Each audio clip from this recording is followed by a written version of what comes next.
Mama pulang. Cahaya keemasan menghiasi langit senja. Di gedung perkantoran Maxcal, di ruangan Presdir, terlihat Milan fokus menatap layar komputernya sedang memeriksa banyak laporan. Di hadapan pemuda itu, tersusun berkas-berkas bertumpuk menunggu giliran untuk terjamah. Sudah seharian ia bekerja. Hari ini sungguh sangat sibuk dan melelahkan. Pintu ruangan terbuka. Kai melangkah masuk membawa beberapa map laporan. Milan hanya menatapnya sekilas, kemudian kembali fokus pada komputernya. Kai duduk di kursi yang ada di hadapan Milan, tangannya mengangsur map ke meja. Lan, Maxcal sudah mengambil alih stasiun TV yang pernah melukai Nara. Lapor Kai sembari bersandar nyaman di sandaran kursi.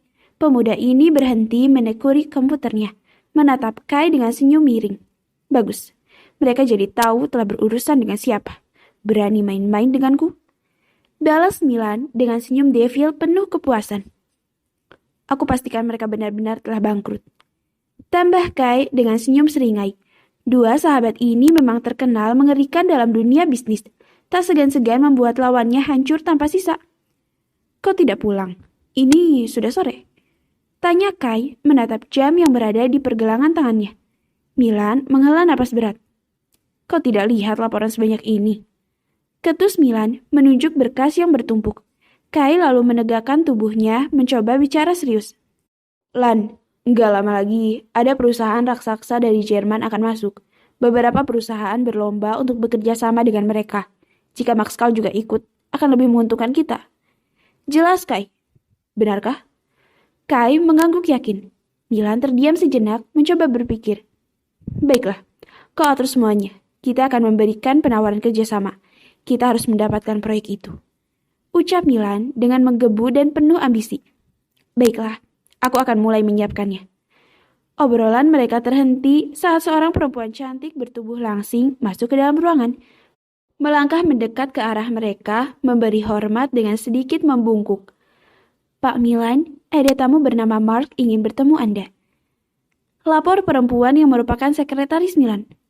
Mark. Kompak, dua pemuda itu sama-sama tersentak. Wajah Milan kembali serius, sementara raut Kai terlihat cemas. Mark adalah orang yang diperintahkan Milan mencari jejak Zelin. Kenapa perempuan itu menghilang di hari pernikahan hingga saat ini Milan masih tak mengerti. Dia butuh jawaban. Biarkan dia masuk. Titah Milan. Mendengar titah Milan, Kai menelan salivanya kelat. Laporan Mark bisa membawa masalah pada dirinya karena ikut membantu menyembunyikan rahasia Chelsea. Kai tidak peduli pada dirinya, tapi dia tidak ingin gadis itu mendapatkan masalah. Bagaimana ini? Kebohongan Chelsea akan terungkap hari ini juga karena laporan Mark. Setelah beberapa saat, lelaki tinggi mengenakan jas hitam itu telah berdiri di hadapan Milan. Habislah saya. Batin Kai, bulir keringat dingin membasahi wajahnya. Merasa udara ruangan menjadi lebih dingin. Dia pun tak berdaya menghentikan Mark bertemu Milan.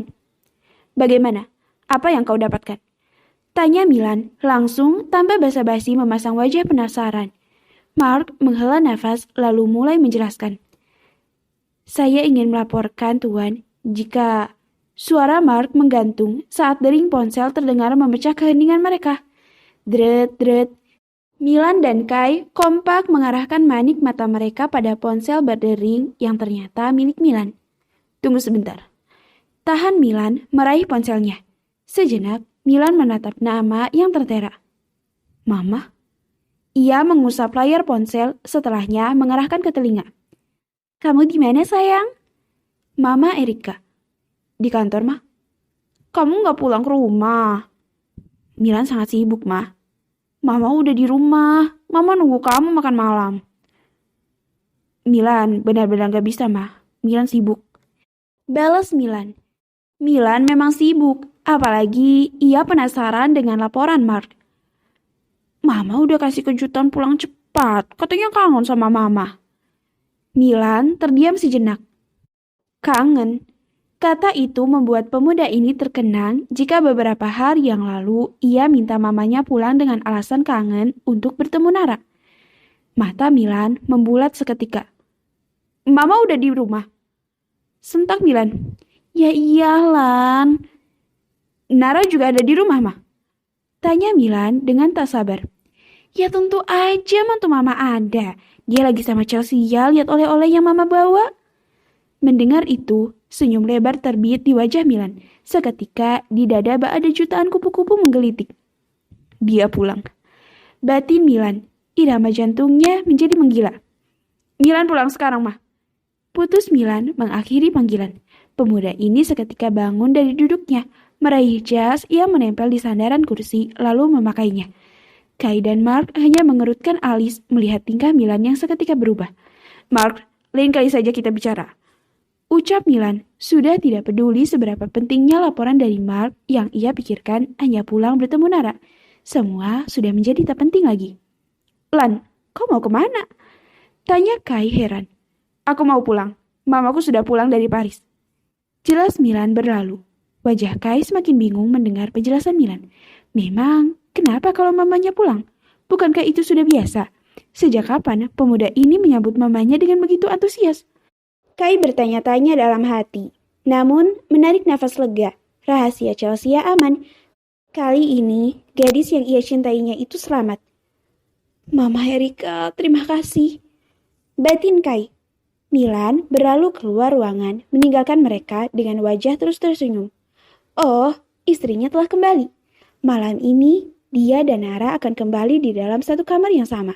Bayangan malam panjang syahdu dan indah memadu kasih bersama istrinya mulai terbayang-bayang. Dia sudah tak sabar untuk sampai di rumah dan bertemu dengan istrinya. Ia tidak akan menyia-nyiakan kesempatan ini.